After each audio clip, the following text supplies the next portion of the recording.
Hello everyone. तो यहाँ पे हम देखेंगे इतिहास का कक्षा 12वीं का आपका जो सेट सी है उसका पेपर। ठीक है, 12th का सेट सी है आप लोग का। ठीक है, सेट सी है उसका हम लोग संपूर्ण सोल्यूशन देखेंगे। विषय आपका इतिहास रहेगा। ठीक है, तो यहाँ पे आप लोग संपूर्ण सोल्यूशन देख लीजिए वीडियो के अंत तक, और यहाँ पे आपको पूरा का पूरा हम बताएंगे। तो पहला हो जाएगा, आप लोग अपने पेपर में या फिर कॉपी में लिख लीजिए, या फिर अपने पेपर में टिक लगाते चलिए। ठीक है, तो फिर चलिए शुरू करते हैं आपका बिना टाइम गवाते हुए। तो यहाँ पे पहला आपका जो है, पहले का हो जाएगा बी, दाएं से बाएं ओर। ठीक है, दूसरे का जो है वो हो जाएगा सा, कौटिल्य।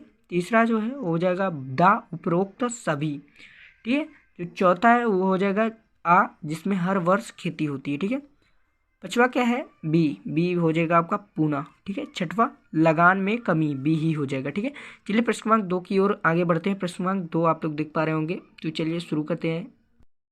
यहाँ पे आप लोग प्रश्न क्रमांक 2 देख पा रहे होंगे। तो पहला मेलुआ हो जाएगा, दूसरा वकाटक, नरेश, रुद्रसेन द्वितीय, तीसरा भिक्षुणी, चौथा अलबरीनी, पांचवा अधिक, छठवा कापास, और सातवा जो है वो रॉलेक्ट एक्ट। ठीक है, रॉलेक्ट हो जाएगा, थोड़ा आप लोग सुधार लीजिएगा। प्रश्न क्रमांक आपका 3 क्या कह रहा है यहाँ पे, अलबरूनी। अलबरूनी जो है कहाँ का था, रहने वाला था उज्बेकिस्तान का। ठीक है, उज्बेकिस्तान आप लोग ध्यान में रखिएगा। ताशकंद की जो राजधानी है उज्बेकिस्तान है। ठीक है, कृष्णदेवराय जो है तुलुप वंश का जो सर्वाधिक प्रतिष्ठित जो है राजा था। और जो चाचर, चाचर उत्तर भारतीय के राज्यों में प्रचलित था। ठीक है, जहाँ महलवाड़ी बंदोबस्त भूमि का एक प्रकार ही है। ठीक है, चलिए आपका देखते हैं। दांडी मार्च जो है, सॉरी यहाँ पे ये थोड़ा, चाचार जो है वो भूमि का प्रकार है, और जो महलवाड़ी बंदोबस्त है उत्तर भारतीय राज्यों में, ये आपका जो है थोड़ा ऊपर नीचे कर लीजिएगा। जो इसमें तीसरा है उसमें चौथा है, और जो इसमें चौथा है उसमें तीसरा है। ठीक है, दांडी मार्च जो है 1930 में हुआ, और जो छठवा हो जाएगा पंडित जवाहरलाल नेहरू, तो जो संघ समिति के संविधान समिति। ठीक है, अब सत्ता सत्य देखते हैं। प्रश्न क्रमांक 4 में सत्ता सत्य, तो पहला जो है वो आपका हो जाएगा असत्य। क्या हो जाएगा, गलत हो जाएगा। ठीक है, बिल्कुल गलत हो जाएगा। यहाँ पे आप लोग देख पा रहे होंगे, दूसरा भी जो है वो आपका सत्य हो जाएगा, तीसरा असत्य हो जाएगा, और चौथा भी सत्य, पांचवा जो है असत्य हो जाएगा, छठवा भी असत्य। ठीक है, गलत हो जाएगा। प्रश्न क्रमांक आपका 5 क्या देख पा रहे होंगे आप लोग, सर अलेक्जेंडर कनिंघम। एक वक्त में उत्तर लिखना है, सर अलेक्जेंडर कनिंघम। ठीक है, दूसरा क्या, कुषाण शासकों के द्वारा। तीसरा क्या, संस्कृत भाषा में। ठीक है, चौथा क्या है, एलोरा महाराष्ट्र में। पांचवा क्या है, विरूपाक्ष एवं विट्ठल मंदिर। छठवा क्या है, अब्दुल गफ्फार खान। ठीक है, सातवां क्या है, अब अस्पृश्यता का अंत। ठीक है, अस्पृश्यता का अंत। प्रश्न क्रमांक आपका छठा पद क्या है, जो फयांस से पात्र होते हैं, जो घिसी हुई रेत, बालू तथा रंगीन और चिपचिपे पदार्थ के मिश्रण को पकाकर बनाए गए पदार्थ को रखने के काम में आते हैं। यह पात्र सुगंधित है। ठीक है, चलिए आपका अगला देखिए, सुगंधित तथा द्रव्य को रखने के पात्र जैसे फायांस की वस्तुएं रखने के काम आते हैं। फायांस मोहनजोदड़ो और हड़प्पा जैसे बड़े नगरों की खुदाई से प्राप्त हुए हैं। ठीक है, प्रश्न आपका 7वां क्या है, 1332-33 ईस्वी में भारत के लिए प्रस्थान करने से मक्का की तीर्थ यात्राएं और सीरिया, इराक, फारस, यमन, ओमान तथा पूर्वी अफ्रीका के कई तटीय व्यापारिक बंदरगाहों की यात्रा कर चुका था अलबरूनी जो है। ठीक है, तो मध्य भारत के रास्ते होकर इब्न बतूता है इसमें, इब्न बतूता जो है इतनी यात्राएं कर चुका था।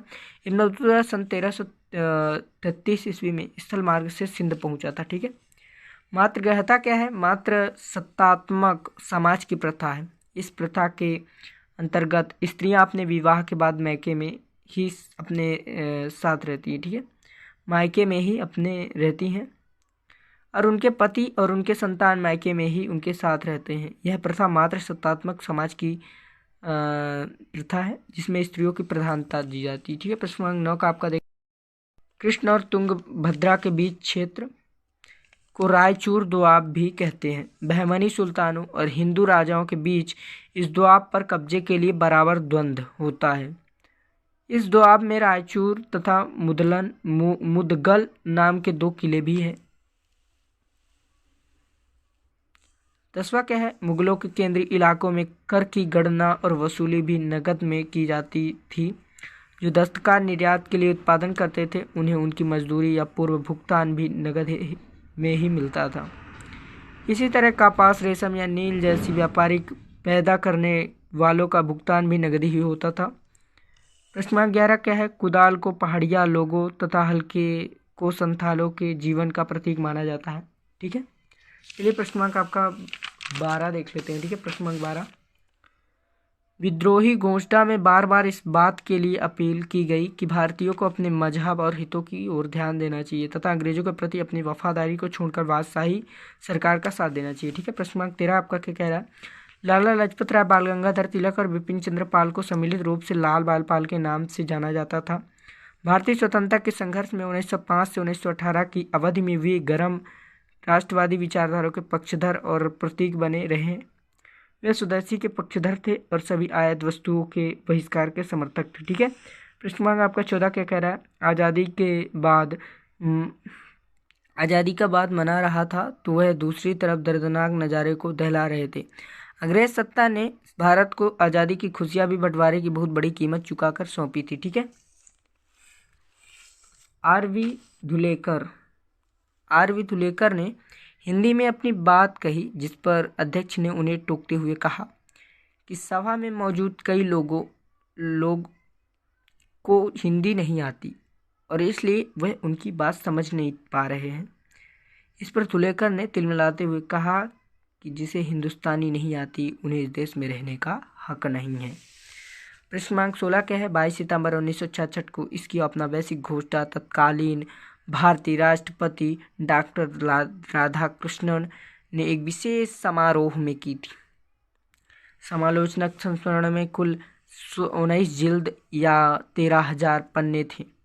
इसमें मुख्य रूप से, सर यहाँ पे मुख्य 2 लिखा है, एक आप लोग काट देंगे। मुख्य रूप से महाभारत में प्रचलित सभी श्लोकों को समाविष्ट करके पाठभेदों का विश्लेषण किया गया है। ठीक है, हीनयान और महायान में अंतर। प्रश्न क्रमांक आपका 17 क्या कह रहा है? हीनयान और महायान में अंतर लिखिए। यहाँ पे आप लोग देख पा रहे होंगे हीनयान महायान में अंतर। तो हीनयान दोनों दानों में अधिक पुराना है। महायान, सॉरी यहाँ पे यान लिखा है, ठीक है, दोनों यानों में अधिक पुराना है। महायान के बारे में कहा जाता है कि वह 1ली शताब्दी ईसा पूर्व उभर कर आया। हीनयान में पाली भाषा का महत्व है, संस्कृत, और जो महायान में है उस संस्कृत भाषा का महत्व। ठीक है, हीनयान अनियता, दुखता और अनात्मकता को वैकल्पिक है। महायान का आदर्श समस्त संसार को मुक्त प्रदान करता है। चौथा क्या है? हीनयान युंदल शून्यता को रेखांकित करता है। महायान धर्म शून्यता को रेखांकित करता है। ठीक है, हीनयान में 6 परिमिलताएं बतलाई जा गई हैं। महायान में 10 परिभाषियों का बारंबार वर्णन। ठीक है, प्रश्न क्रमांक 18 क्या है? एशियाई सभ्यता में हाथी बुद्धिमत्ता का प्रतीक माना जाता है और अपनी स्मरण शक्ति तथा बुद्धिमानी के लिए प्रसिद्ध है, जहां उनकी बुद्धिमानी डॉल्फिन तथा वन मनुष्यों के बराबर मानी जाती है। ठीक है, प्रश्न क्रमांक चलिए 19 की ओर हम बढ़ते हैं। अगर आपने अभी तक देखकर भी सब्सक्राइब नहीं किया तो जरूर से कर देना यार। ठीक है, और यहाँ पे प्रश्न क्रमांक आपका 19 शुरू हो चुका है। विद्रोहियों के बीच एकता स्थापित करने के लिए क्या तरीके अपनाए गए? तरीके हैं यहाँ पे थोड़ा गलत हो गया है, तिरके लिखा गया, आप लोग यहाँ पे रा में बड़ी की मात्रा कीजिएगा। ठीक है, तो पहला क्या है? गाय और सुअर की चर्बी के कारतूस, आटे में सुअर और गाय की हड्डियों का चूरा। प्लासी की लड़ाई के 100 साल पूरे होते ही भारत के अंग्रेजों की वापसी जैसी खबरों ने हिंदू मुसलमानों की धार्मिक भावनाओं को समान रूप से उत्तेजित करके उन्हें एकजुट किया। ठीक है, प्रश्न 20 क्या है? अभिलेख शास्त्रियों को कभी कभी तकनीकी सीमा का सामना करना पड़ता है। अक्षरों को हल्के रंग से उत्कीर्ण किया जाता है, इन्हें पढ़ पाना कठिन होता है। कभी कभी अभिलेखों के कुछ भाग नष्ट हो जाते हैं, इससे अक्षर लोप हो जाते हैं, जिस कारण शब्दों वाक्यों का अर्थ समझ पाना कठिन हो जाता है। प्रश्न क्रमांक 21 क्या? भक्ति आंदोलन के प्रभावों को वर्णन कीजिए। पे आप लोग देख पा रहे होंगे प्रश्न क्रमांक 21, हिंदुओं में आशा तथा साहस का संचय। भक्ति आंदोलन से हिंदुओं में आत्मबल संचार हुआ, इसके परिणाम स्वरूप हिंदुओं की निराशा दूर हुई और हिंदू अपनी सभ्यता व संस्कृति को बचाने में सफल रहे। दूसरा क्या? मुसलमानों के अत्याचारों में कमी। भक्ति आंदोलन के संतों द्वारा प्रतिपादित शिक्षाओं व देशों का प्रभाव मुस्लिम शासक पर पड़ा। विभिन्न धर्मों के मध्य एकता स्थापित हुई, जिससे मुसलमानों के अत्याचार कम हो गए। ठीक है, तीसरा क्या? बाहरी आडंबरों में कमी। भक्ति आंदोलन के सभी संतों ने अपने उपदेशों में आडंबरों की निंदा की और पवित्रता पर बल दिया। इन उपदेशों का प्रभाव यह हुआ कि लोग बाहरी आडंबरों को त्याग कर सरल जीवन की ओर अग्रसर हुए। चौथा क्या, वर्गीयता तथा संस्कृतता पर आघात। भक्ति आंदोलन में संतों ने ऊंच नीच छूत अछूत का भेदभाव दूर करने का प्रयत्न किया, जिसके परिणाम स्वरूप समाज में व्याप्त वर्गीयता और संकीर्णता को आघात लगा। ठीक है, यहाँ पे प्रश्न क्रमांक आप लोग 22 देख पा रहे होंगे।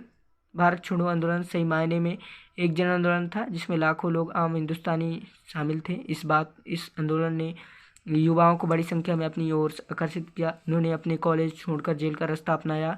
जिस दौरान अंग्रेज नेता जेल में थे, उसी समय जिन्ना तथा मुस्लिम लीग के साथी अपना प्रभाव क्षेत्र फैलाने में लगे थे। भारत छोड़ो आंदोलन द्वितीय विश्व युद्ध के समय 8 अगस्त 1942 को आरंभ किया गया।